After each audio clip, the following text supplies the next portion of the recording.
جب حضور آج کل ایک سوال بڑا گونج رہا ہے، گردش کر رہا ہے بٹ کوائن کا.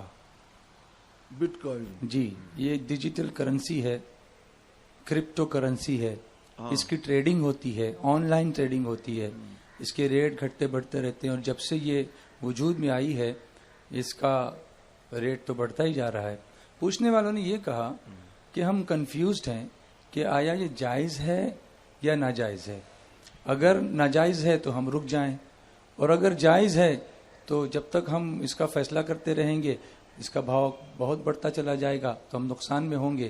تو اس پر رہنمائی فرمائیں کہ اس پر ہمیں کیا کرنا چاہیے. اگر یہ مسئلہ پوچھنے والے 2-4 بٹ کوائن نکال کر مجھے دکھلا دیں یہاں لا کر، تو میں ابھی ان کو مسئلہ بتا دوں.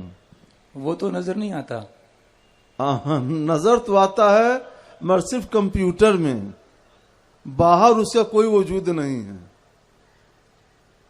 جیسے یہ ہمارا روپیہ ہے نا، روپیہ ہے، کرنسی ہے، 10 روپیہ، 50 روپیہ، 100 روپیہ، 500، 1000، 2000 یہ نوٹ ہے نا، کہ جو آدمی ہر آدمی کے پاس اپنی اپنی وسعت کے مطابق جیب میں روپیہ پیسہ رہتا ہے.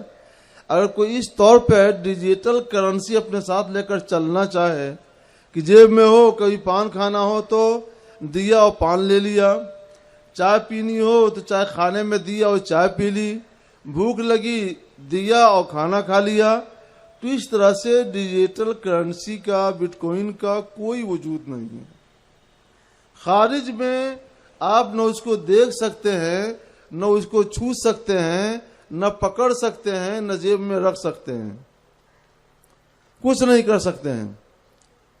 ایک فرضی کرنسی ہے جس کا نقشہ اور جس کی شکل صرف اور صرف کمپیوٹر کے اسکرین پر نظر آتی ہے اور کہیں نہیں. بس وہی ہے کرنسی.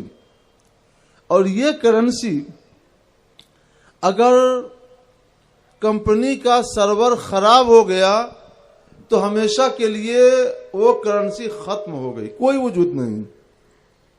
اب اس کے بارے میں کوئی کچھ بتانے والا بھی نہیں. کمپنی بند ہو گئی تو اس کا وجود ختم ہو گیا، کوئی بتانے والا نہیں ہے. تو ایسی کرنسی بھی کیا کرنسی کہ کام آپ کروڑوں کا کر رہے ہوں کمپیوٹر پر، اور اچانک کمپنی بند ہو گئی تو کچھ بھی نہیں رہا، اور کمپنی کا سرور خراب ہو گیا تو پھر کچھ بھی نہیں رہا. یہ تو سرتاسر نقصان ہے نا. جہاں ایک طرف بہت بڑا فائدہ اس کا نظر آتا ہے، وہاں دوسری طرف بہت بڑا نقصان نظر آتا ہے. وقت کا کروڑ پتی سیکنڈوں میں بھکاری بن جاتا ہے. ایسا کاروبار جائز نہیں ہے. ایسی کرنسی حقیقت میں کرنسی نہیں ہے.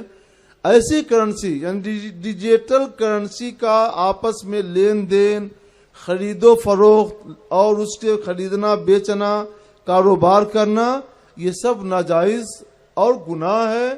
آپ کے پاس جو ہندوستانی کرنسی ہے یہ بہت ہے، کوشش کر کے اسی کو زیادہ سے زیادہ حاصل کیجئے، اسی سے تجارت کیجئے اور آگے بڑھنے کی کوشش کیجئے.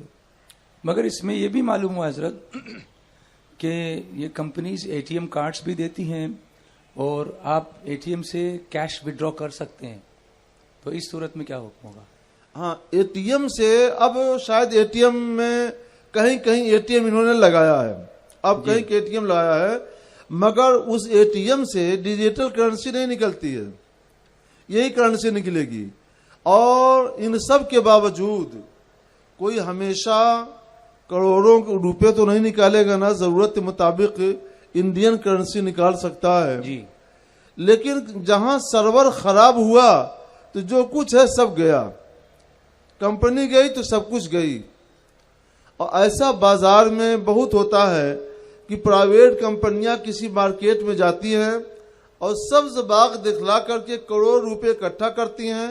لوگوں کو جب خوب اعتماد ہو جاتا ہے تو خوب لمبی رقم جمع کر لیتی ہیں، اور جب لمبی رقم جمع ہو گئی تو صبح جب لوگ اٹھتے ہیں تو اس آفس میں کچھ میز ہوتا ہے، کچھ کرسیاں ہوتی ہیں، کچھ فرنیچر ہوتے ہیں، باقی نہ کچھ پیسہ نہ کوئی آدمی، سب دیوالیہ ہو چکا ہوتا ہے.